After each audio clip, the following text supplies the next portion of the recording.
peuple acadien. Donc, c'était vraiment un roman qui a réparé, en fait, un silence qui a duré plusieurs siècles, si on peut dire. Et elle a remporté, évidemment, de nombreux prix, dont je ne vous ferai pas l'énumération ici, ce serait trop long. Mais cette année, elle publie un livre très particulier, Clin d'œil au temps qui passe, chez Le Méac. Je dis particulier parce qu'il s'agit de récits autobiographiques.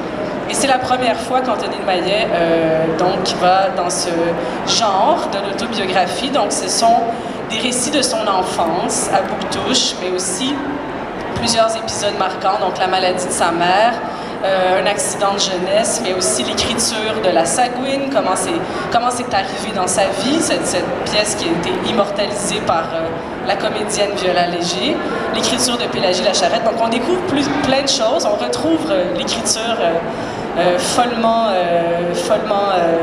vivante d'Anthony de Maillet, mais dans des récits autobiographiques très intéressants. Philippe Besson, qui est à mes côtés. Bonjour, Philippe Besson. Bonjour. Qui est écrivain français, dramaturge, scénariste, qui s'est fait connaître avec, entre autres, En l'absence des hommes, en 2001, qui a reçu plusieurs prix, mais on connaît aussi plusieurs succès parmi lesquels on peut nommer un personnage de roman en 2017, qui était le récit intime de la campagne présidentielle du président Macron. Et en 2017, Arrête avec tes mensonges, il a publié ce roman qui est un roman autobiographique qui raconte une histoire d'amour clandestine qui s'est poursuivie avec un certain Paul Darrigan en 2019, donc cette année, et Dîner à Montréal, donc son dernier, qui est publié chez Julliard. Alors, il s'agit en fait, ça clôt la trilogie autobiographique, on pourrait dire.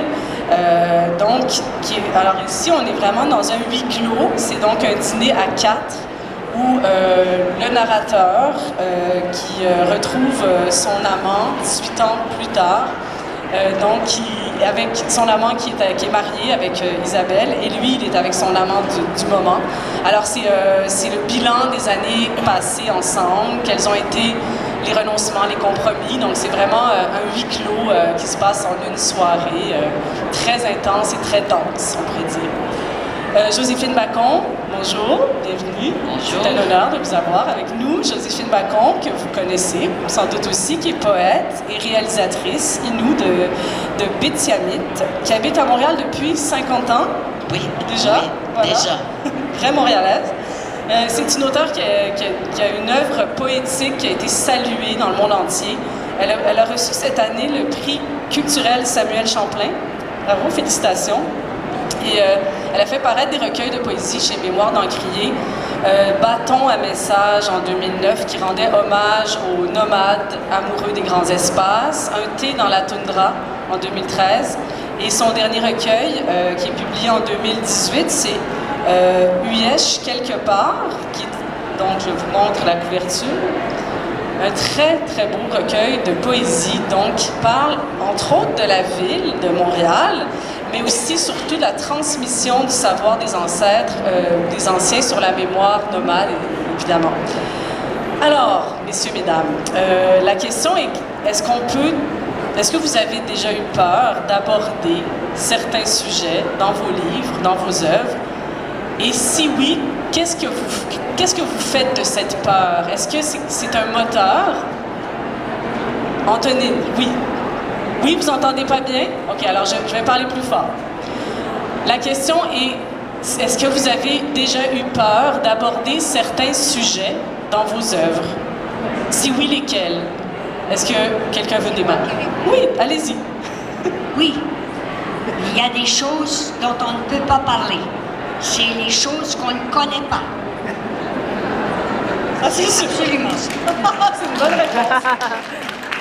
Si une chose, on ne la connaît pas, ou ne nous intéresse pas, ou ne nous concerne pas, Parlez plus mieux proche vaut du s'abstenir. Oui. C'est ce que je dirais. Mais quand c'est dans notre champ de compétences, ou dans notre mémoire, ancienne ou récente, là, je n'ai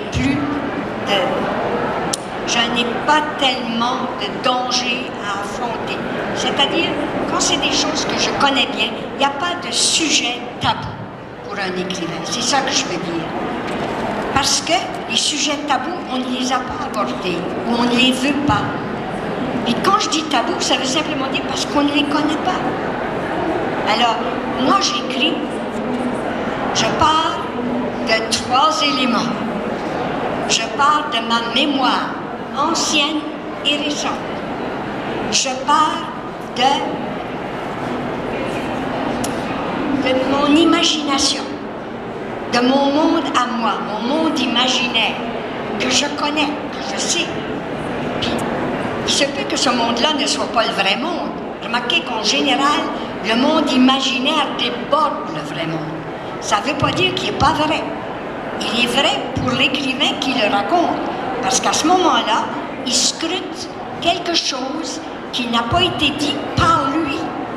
Un écrivain qui se dit qu'il est l'unique écrivain, c'est pas mal prétentieux. Mais un écrivain qui veut être unique, ça, c'est pas prétentieux. Il est unique, personne d'autre peut dire ce qu'il dit, parce qu'il le dit à partir de lui. C'est pas la même chose, être l'unique écrivain ou un écrivain unique. Ce que je veux dire, c'est qu'il faut que je sois l'unique Tonine, l'unique Antonine Maillet. Mais il ne faut pas que je croie que je suis l'unique écrivain de ma génération, des choses comme ça. Alors c'est pour ça que la mémoire, l'imagination, c'est des choses permises. Puis ensuite, bien sûr, toutes les émotions qu'on y met. Et à ce moment-là, les émotions donnent une coloration, donnent un rythme, une vitalité, donnent un monde, créent un monde qui devient émotif. Eh bien, il faut transmettre des émotions. Je dirais que c'est à peu près ça que je me permets. Oui. Et là-dedans, tout est permis. Bon, j'aurai d'autres questions pour approfondir cela plus tard, mais on va faire un petit tour. Philippe Besson, vous, est-ce qu'il y a des sujets dont vous